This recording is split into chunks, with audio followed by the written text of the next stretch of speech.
Welcome to the Deadly Dozen Diaries with me, Ben, from the Couch to Coach podcast. If you listen to the podcast, you will know that me and Rob, my co-host, have decided that we want to do a lot more in the way of YouTube content. So this is our attempt to do that. And we have decided to bring you two very special training diaries. So I'm going to be bringing you the Deadly Dozen training diaries in my training up to Deadly Dozen Birmingham in August, and Rob is bringing you his training for his ultra. So he's going from couch to ultra in July. So I'm just out and about at the moment doing a nice little walk through the local woods at Worley Woods, where I live in Birmingham. And morning, you okay? And I thought I would take the opportunity to talk you through week one of my Deadly Dozen training. So before we get into the video, you can help me and Rob spread the word of our YouTube channel by making sure that if you like what you're seeing, you like the video, and also you subscribe to the YouTube channel so that you can see more of our training.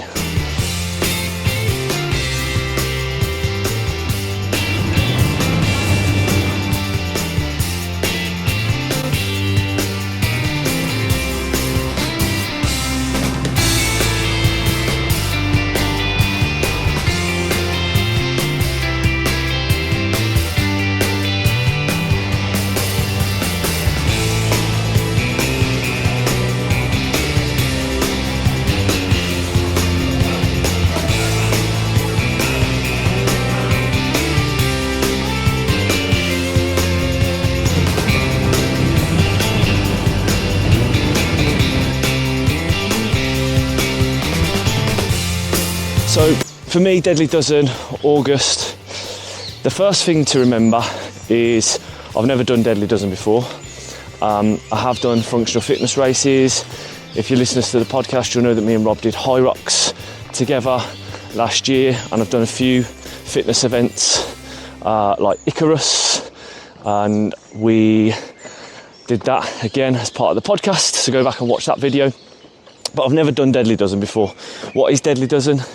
Deadly Dozen is a functional fitness race, which is 12 labours, as they call them. So High Rocks would call them workout stations, Deadly Dozen call them labours. And you break up the workouts or the labours with 400 metre runs. Now what makes Deadly Dozen unique is it is done on an athletics track. So you're basically doing a 400 metre lap at the track, going into the middle of the track and doing a labour, and then you repeat this 12 times. And the founder of Deadly Dozen, Jason Curtis, came onto the Couch to Coach podcast and talked to us about Deadly Dozen, and that got me really excited, and I decided I would enter in Birmingham, August, and train for the event. So week one of my training got underway. Now, week one of the training is, for me, not week one of the official training plan, because I don't want to start too early. So I'm going to follow the 12-week triad plan, which is the program written by Jason Curtis, because Deadly Dozen is also a training methodology. So I'll be following that 12-week plan, but I've got about 19 weeks until Deadly Dozen start. So I'm going to be using the first 5 to 6 weeks now for basically a bit of a testing phase. So I'm going to be doing some tests to check in on my fitness. The tests, I'm going to be doing things like a 5-minute max effort, which is basically to see what distance I can cover in 5 minutes. I'm going to be doing a 5k time trial.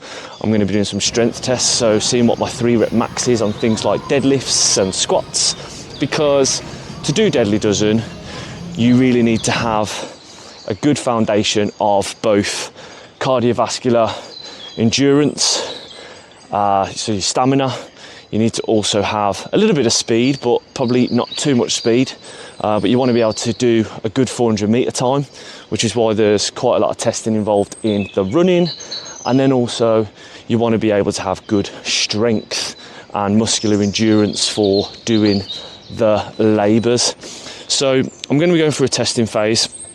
But week 1 of my training, so I took myself off down to the gym, and the first session was a workout where I did 20 minutes of continuous work.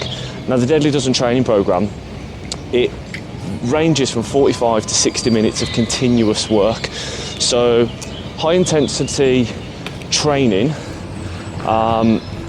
or high intensity interval training as people call it, HIIT workouts. You normally do a workout, then you might have a little bit of a rest, and then you do a workout and then you have a bit of rest. But in Deadly Dozen, the labour sessions throughout the plan, you tend to go from 30 to 60 to 90 minutes, but you're doing continuous work. So the session I did, the first session, I'm looking at my phone because I've got my diary, my training plan on here for the first few weeks.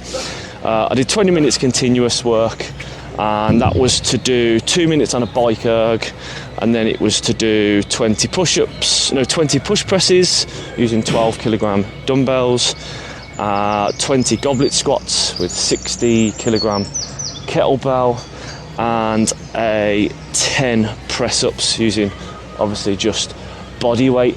And I cycled through that for 20 minutes, and that was a really nice introduction into the training.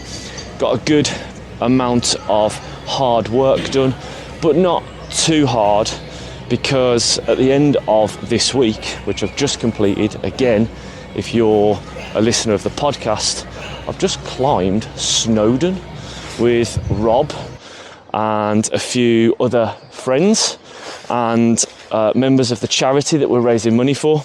So I didn't want this week to be too intensive because I needed to save the legs a little bit. So I did that workout, got a good sweat on, and then moved across to a treadmill in the gym to do a really nice steady state run. So on the treadmill, getting my heart rate up to about 150 to 160 and holding a pace for a period of time for 30 minutes. And it was just a really nice casual run, and the workout went well. It was a really nice start to the week. As part of Deadly Dozen, you also need to be good at running or have a good running base. And one of the things I've probably reduced over the last 6 to 12 months because of my love for kind of a bit of a better holistic level of fitness was my running, my actual mileage. I don't really focus too much on mileage anymore. I don't really focus too much on paces anymore. But on Tuesday, I went out for a nice hour-long easy run.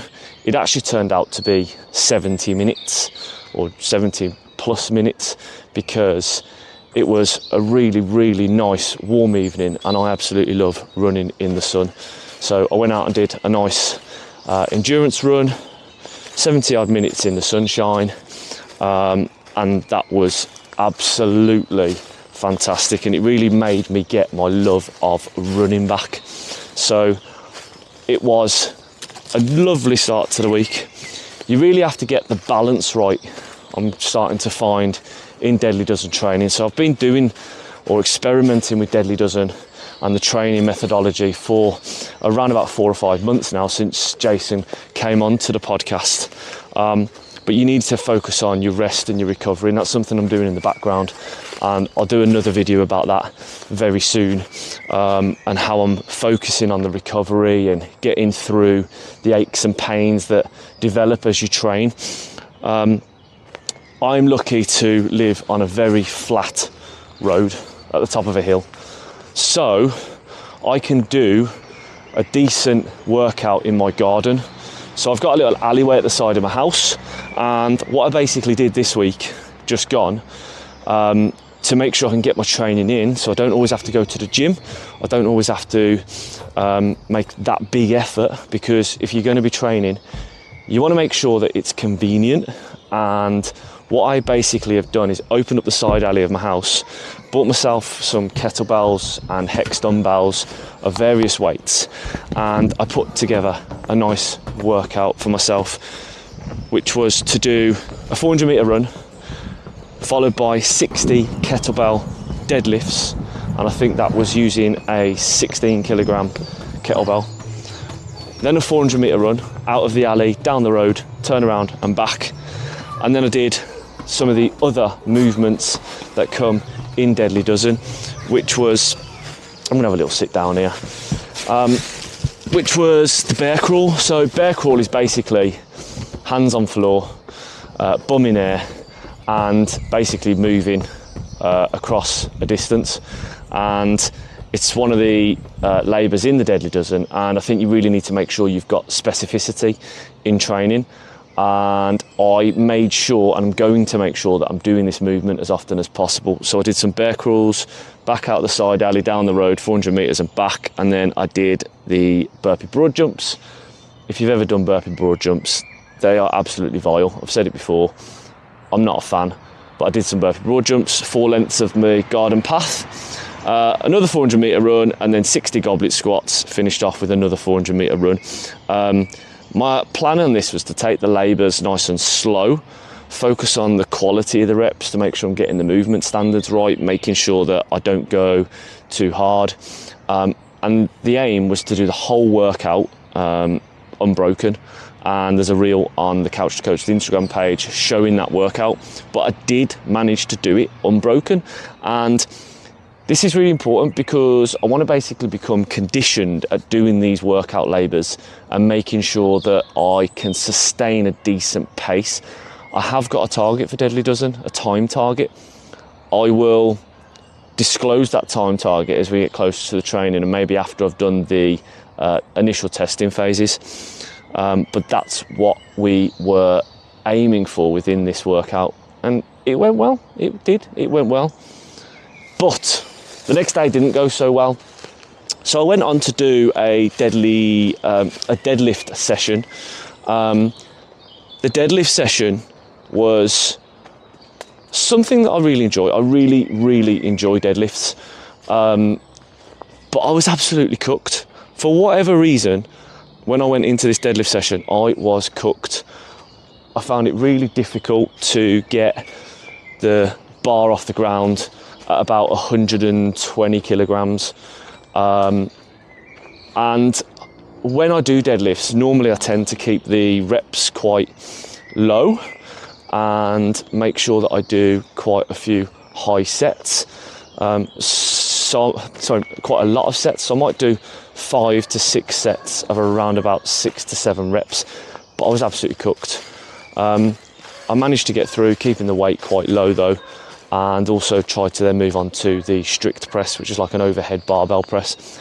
And again, I just wasn't feeling it. I don't know whether it was probably the heat within the week, or I had a busy week at work. But I bailed on the session basically. And I think you have to acknowledge that sometimes that is going to happen. So I just went off into the corner of the gym, did a nice little stretching session, and I'm currently using an app called Pliability, which is hopefully going to be a big part of my recovery, making sure that I am keeping my muscles nicely relaxed, stretched out. But also the biggest thing about trying to do this stretching and doing the stretching is really important for the recovery, but it's also important for the brain. So it gives me a bit of headspace, it gives me the opportunity to chill out a little bit and basically try and make sure my nervous system isn't being constantly attacked by high intensity workouts, but also stress. And I believe that if I can keep my stress levels low, then you're going to be able to train better throughout the week. And there were no other big workouts. So from Thursday, I decided to take a little bit of rest because, as I've explained, I have just been in Wales with Rob climbing Mount Snowdon, and I'm going to put a little bit of a video together about that very soon.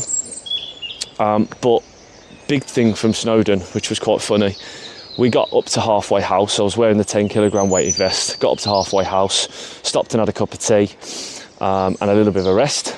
But I took my bag off. I was wearing my weighted vest on the front and on the back, but I was wearing a little rucksack with some stuff in. Took the rucksack off, walked further up the mountain, probably about 3/4 of the way up Snowdon, and went to get my gloves out of my bag because it started to get a bit cold, and realised I'd left my bag down at halfway house. And the group was obviously not just me and Rob, there was a few of us, and I didn't want them to be delayed and waiting, so I decided I'd run down to halfway house, which was about half a mile, it appears, based on my watch and the recording. But then I decided to run back up, and it was tough. It was really, really tough. But go and check out the clips and photos on the Instagram page from Snowdon, and if you have got any spare cash around, then you can sponsor me and Rob for the walk that we did up Snowdon for the charity, the North Staffordshire Combined Health Trust, NHS, something like that. I don't always get the name of the charity correct, but remember that we are raising money throughout the year by doing a series of different events. But Deadly Dozen training is underway, and if you would like to hear more about it, then you need to listen to the Couch to Coach podcast. New episodes are out every Friday, but also subscribe to this YouTube channel and you'll be notified of any new videos that I put out, but also any new videos that Rob puts out about his ultra training. And we have got lots and lots planned for you over the next few months. We just want to give back to the community, so please do like, subscribe to the channel and share the video with your friends. But for now, Couch to Coach, Deadly Dozen, Training Diaries, Functional Fitness and Strength Training for Runners is underway. I've been Ben Russell, and I hope you join me for week 2 of my training. Speak to you all soon.